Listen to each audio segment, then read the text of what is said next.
I was banned off of YouTube for a while, so I've been kind of vengefully posting a bunch of videos that I had ideas for. This is one of them. Also, I'm posting videos on purpose that do not cover any subject that could be misconstrued, lied about by Google to be something they can flag me for, because that's become necessary. Also, in many of my videos from now on, you'll find a single link, and it will link to an archive of more archived links to make it very, very hard for them to make an assumption that I'm trying to sneak in something here by avoiding doing so, which of course will be seen as a way to prevent me. The goal is to keep me shut up, not to actually be honest with all of you, apparently, but here we go. EAS, Emergency Broadcast Systems Developer, testing software with several messages, test messages, sent into the test and development message aggregator. Plain English, part of the system that makes that bonking and squonking noise on your TV or radio that announces some sort of emergency has to be run through a system to at least test it once in a while. And we see the tests they do. But there's also tests they do for just testing how fast the system works. And they happen many, many times a week, or maybe even several times a day, depending on what they're testing. It's to get the equipment running. So it's run through a message aggregator for testing and development. It's supposed to be separate, but it can be added into the stream we all see by accident. He populated the message field doing a test with some random stuff. He decided to put in a Dr. Seuss quote or something like that. The developer never intended the public to see this, and again, these are done sometimes several times a day. Sometimes they're done once or twice a week or a month, but the point is they're done not to be seen by anybody because they're not an emergency message. No, it's not a secret communication involving evil cabals of space aliens that are probing Uranus.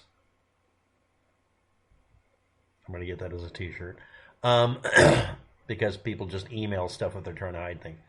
But anyway, WKTV had on their systems an EAS device installed that is configured to pull the normal emergency broadcast aggregator, but it also was enabled by accident to do the test and development message aggregator because it could have been a slightly different number to type in as its ID code, or it could have just been that way by default for testing purposes and not turned off test mode. So he sent out a message with the Dr. Seuss quote or some other stuff in it, and it had some default stuff in it. It also indicated a default of a certain number of hours, minutes, and seconds in the future, or current time and date stamps, because that's how the system works. If you don't tell it every detail, it'll make assumptions like, from this point forward, from hearing this message forward for, let's say, an arbitrary 4 hours, this emergency message is in effect, or whatever, depending on the system. And it sent out the message on September 28th, 2016 at 6:17 p.m. and or at 10:38 p.m. on WKTV station, news station. And it broadcast this message. Now, this is a mixture of several different messages mixed together. There were others that were very just a message and it didn't really tell you anything, but some of them had this much stuff in it. Civil authorities have issued a hazardous materials warning for the United States, effective until September 29th, 2:16 a.m. Eastern Daylight Time. Would you, could you, on a train, and then wait for further instructions. Now, this is one of those things that sounds like an ARG or something out of a video game that's trying to confuse you, and you got to figure out what it means, and it leads to the blue key that leads to the red door. Now, later on, not the same timing. No, they don't have exact numbers and times and date stamps here. It's not the same timing. A New Jersey transit engineer had gone without having real sleep. He'd been unconscious but not really sleeping correctly for several days or whatever, caused by sleep apnea or whatever. He didn't get good REM sleep, with restful sleep, with dreams and that sort of thing. So it caused him to have intermittent, basically he would fall asleep at the wheel. This caused a Hoboken train crash that killed a woman and hurt 108 other people. He just literally dozed off for a couple of seconds and basically his foot or whatever pushed on the accelerator, and it went from the right speed to a much higher speed. On September 28th, 2016, around 6:17 p.m. Eastern Daylight Time is another reference point that's used for some of the references. I'll include all of that in the title if I can. Okay, what's the scuttlebutt on the internet about something that happened all the way back in 2016? It was associated with the crash because it mentioned the word train. Would you, could you, on a train? That's really a weak connection. It's not real.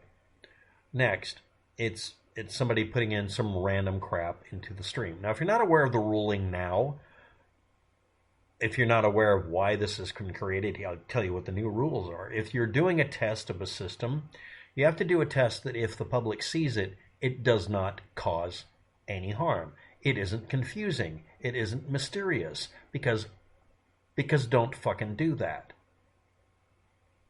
What would possess anybody to do a random lorem ipsum, random string of characters or poetry? Because people, well, nobody's going to see it. Okay, then we invoke the, it was seen once, so you'll never do anything like that again. Well, I don't like these rules. Fired. In any part of the emergency broadcasting system, of any kind of emergency broadcasting system, on any system, whether it's radio, telecom, anything, Morse code, there is an extreme level of seriousness and graveness that comes with it because it's an emergency broadcasting system. There should never be the ability of making a mistake, but if you make a mistake, make it obvious. This is a test message. If you're viewing this, there is nothing happening. That means somebody hit the wrong button and you're seeing a test message. We use these test messages to test equipment and make sure you don't see it because we're trying to make sure the machines work reliably when they need to. That means they're tested, in a lab or whatever, but we also test them live and we use another channel for it. Or it could just say, this is a test message. If you're viewing it, please disregard. Or it could just say, this is an unscheduled test of the emergency broadcasting system. Had this been an action, just say unscheduled test. Just say it's not scheduled, which is what is done in some cities, counties, and states now. Well, that's not standard. It became standard because it says, obviously, it's an unscheduled test because it was a test and it's not on a schedule. Now, did this happen along the time when a scheduled test was going to happen? Well, there was supposed to be one that day, but not necessarily at the time, right? Again, you're going to find lots of interesting things about this, most of this on blogs and conspiracy theory sites. So what do we know? Somebody used the Dr. Seuss quote instead of being much more serious about it. That was dumb. Next, it was this was an out-of-band, in-band situation where it shouldn't have been visible.